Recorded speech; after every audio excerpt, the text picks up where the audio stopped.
hogaamiyaha xisbiga midowga fog ee dalkaasi Faransiiska Maria Le Pen oo ah haweeney aad u necab muslimiinta ee dadka ajaanibta ah ee dalkaasi Faransiiska ku dhaqan 3 jeer oo horena ku guuldareysatay in ay noqoto madaxweynaha wadankaasi ayaa maalinnimadii shalay ahayd waxaa lagu xukumay xabsi gaarayo muddo 4 sano ah taa oo lugta looga xiri doono mashiinka maxaabiista banaanjooga ah si taalamidana waxaa siyaasadda looga mamnuucay iyo doorashooyinkaba muddo 5 sano ah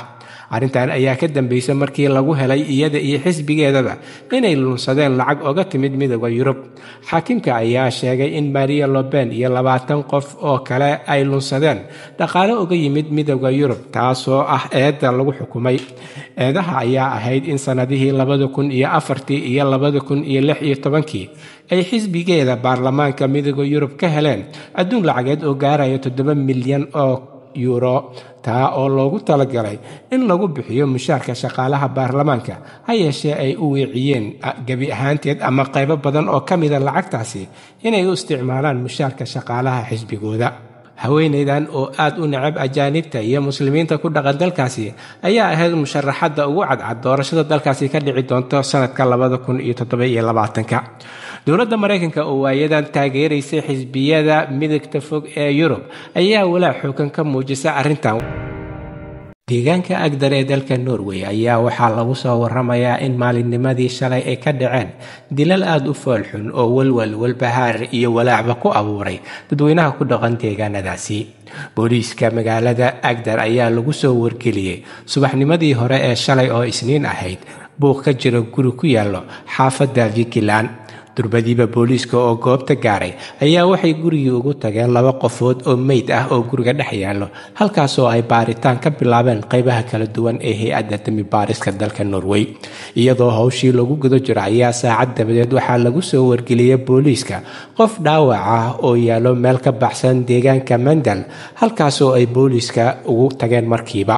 waxayna la kulmeen qof meyd ah oo baabuur banaankiisa yaalo booliiska ayaa xaqiijiyay in 2 qofood ee meydadkooda laga helay guriga ay kala ahaayeen haweeney 50 jir ah iyo gabadheeda oo 17 jir ah ninka saddexaad ee laga helay wadada isaga oo gaariga ag yaala meydkiisa ayay sheegeen inuu yahay qofka lagu tuhmayo inuu ka dambeeyay falalkan dilka ah ee ka dhacay deegaanka Agder ee dalka Norway dadweynaha magaalada ku dhaqan Lindisfarne ayaa walbahaar iyo walwal ka muujiyay dhacdadan iyo waxa ay xambaarsan tahay wuxuuna duqa magaalada Lindisfarne Alf Erik Andersson sheegay inay u sameeyeen koox xasaradaha maskaxda loogu talagalay si shirkaanay dadka ay uga wacyigeliyaan oo ay u dhisaan niyadooda waxa uuna intaa ku daray in arrintan ay tahay mid aad u naxdin badan oo walwal iyo walbahaarkeeda leh iyadoo aan loo eegaynin waxa dhacay waxa ay yihiin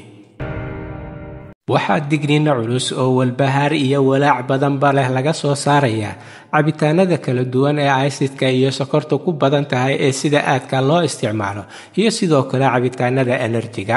waxaa daraasad la sameeyay sanadihii u dambeeyay ee cadeynayaan in ku dhawaad 340,000 oo qof ay u geeriyoodeen cabitaanada kala duwan dhibaato ka soo gaartay sanadkii 2020 waxa ayna intaa ku waramayaan in nooca labaad ee sokorowga iyo cudurka wadnahaba ay sababaan cabitaanadan sokorta iyo asidka ku badan ee sida aadka ah loo isticmaalo waxa ay daraasadu sheegtay in sanadkii 2020 wixii ka dambeeyay ay soo kordheen in ka badan 2 milyan iyo 200 oo xaaladood oo cusub kuwa oo ah nooca sokorta labaad ee sokorowga kuwa oo ay sababeen cabitaanadan si taalamidana waxa ay ku soo waramaysaa daraasadan in 1 milyan iyo 200 oo kun oo xaaladood oo cusub ay soo kordhay kuwa oo ay sababeen cudurrada wadnaha ka oo ay sababtiisa u aaneynayaan cabitaanadan kala duwan ee acidka sokorta iyo enerjigaba ee sida aadka ah loo isticmaalo waxa uuna joornaalka caanka ah ee arrimahan ka hadlo ee Nature Medicine sheegay in arrintani ay tahay halis weyn oo dunida ku soo kordhay oo si aada u sii kordhayso halka ay wararka ugu door ka maanta idinkaga imaanayeen waa Somali Voice in Norway ama codka Soomaaliyeed ee Norway waxaana idinla socodsiinaya anigoo ah Cabdullaahi Shiine